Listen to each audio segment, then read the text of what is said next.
Two big companies in Delaware may be laying off workers. One may be leaving altogether.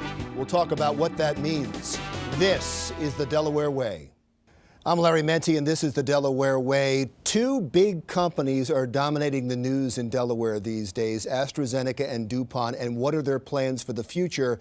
Because those plans could result in money for the state, loss of money for the state, and possibly layoffs. Senator Greg Lavelle represents the 4th Senatorial District in Delaware, and AstraZeneca is in your district. That's correct. Let's take them one at a time and start with AstraZeneca. What is happening? How many? You tell me what the current situation is with them. Sure. Anybody who drives up and down Concord Pike will see that AstraZeneca is actually demolishing 3 or 4 pretty big buildings, and they're their old labs. Their research has left Delaware, and they're demolishing those buildings.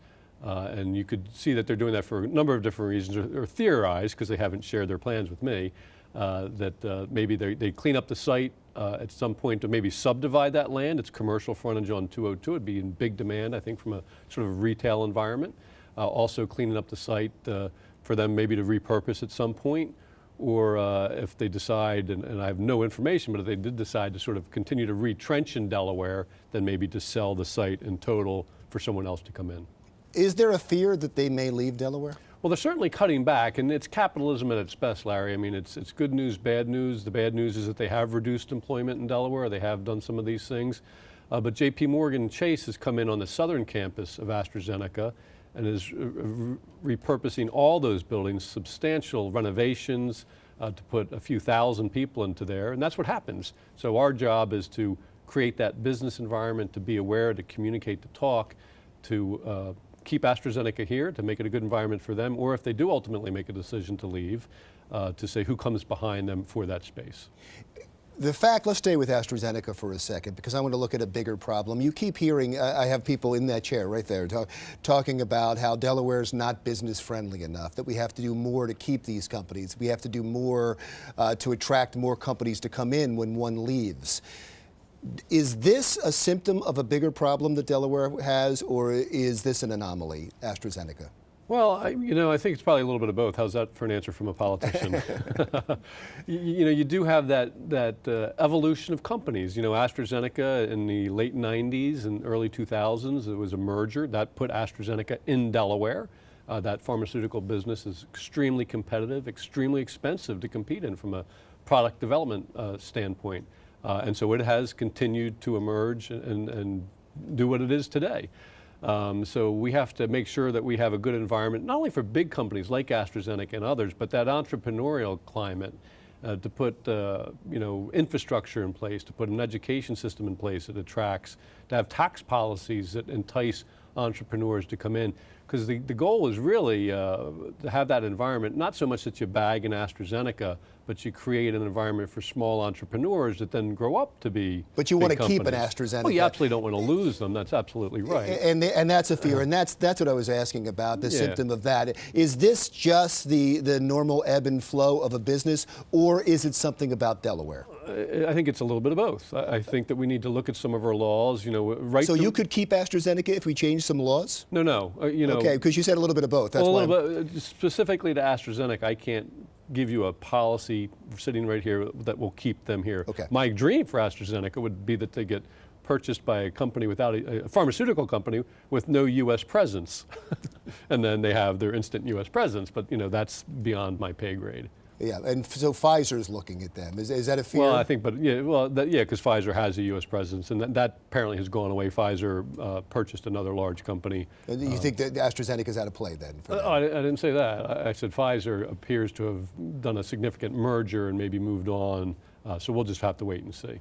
Yeah, the uncertainty. I'd be managing a hedge fund if I knew all that. No, I understand. Let's move on and talk about DuPont, because it's a completely different problem. DuPont's not going to leave the state that you know of, but they may change their business model, and with the change in their business model, there could be some downsizing. Is that the fair way to say it? That's absolutely fair. And I grew up in Delaware. Uncle DuPont, all that sort of stuff. I grew up in the shadow of the experimental station and DuPont Country Club. And has changed significantly since I was young. Has shed jobs and continues to reinvent and re-energize itself in different businesses, to change to agriculture, in the different business segments that they're in. So that will always continue. No company is stagnant, or they will go out of business. But you hope they would grow. And not cut back. What you keep talking about in Delaware, it seems to me, is companies downsizing or changing or jobs going elsewhere. There's two things there. DuPont grows and AstraZeneca grows. They're international companies. United States of America has 350 million people or whatever it is these days. In a world economy, that's not a whole lot. So they are growing. They're growing internationally, and they put those operations internationally, and we have to compete for those plants and those types of things. But in terms of service and product delivery in foreign countries, they're going to have a presence there. So they do grow. Now, what that growth and that impact has in Delaware is a different question. So we, efficiencies, all those types of things that shed jobs, not unique to DuPont, but for companies all across the world, I don't think they're unique in that aspect. No, inherent in your answer, though, is the problem for Delaware, because you're saying these companies are growing and yet they're contracting in Delaware. Well, that's correct, and that's why you're absolutely right. And so, when we put policies in place, we don't put AstraZeneca or DuPont specific policies in place. There can be incentives and things like that for job opportunities, but you want to create an environment that is not only attractive to AstraZeneca and DuPont, but to smaller companies, to banks, and to others, so they will set up or stay here as well and grow in Delaware. We can't be reliant on two employers and say, we've got these two, we can go to bed now. It's much more dynamic than that, but I understand your question. Yeah, at the same time, you don't want to lose them. But let's talk about the bigger problem. Let's talk about the bigger problem, because I hear this constantly, that there is the threat of companies leaving Delaware, and it seemed to be in the past that Delaware was very attractive to companies to move here. Do you see a change in some change in culture that makes Delaware less business friendly? I think we always have to be aware of that. After the 2008 Great Recession, losing two car plants and those types of things has macroeconomic impacts in the state of Delaware, and we're still struggling with that. I believe that we always have to look at our regulatory laws. We have energy prices, for instance, that are above the region and national average. So green energy is wonderful, but it costs a lot of money. And so we have to be aware of that and revisit those policies.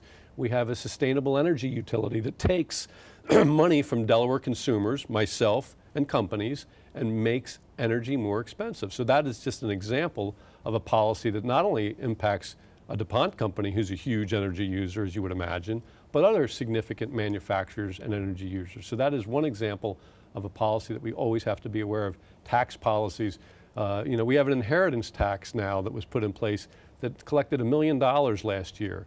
That is a disincentive for entrepreneurs to come to Delaware, and it is an incentive for people of wealth and means to leave Delaware. So that is another example of a policy that we have to look at, and that's just two regulatory policies across the board. But in general, they are tax policies too. So it's everything. Yeah, but you would say you have to take a step backwards in taxes to grow forward, because the answer immediately to getting rid of something like the estate tax would be, well, wait a second, where do you make up that money? Well, we're losing money by the estate tax.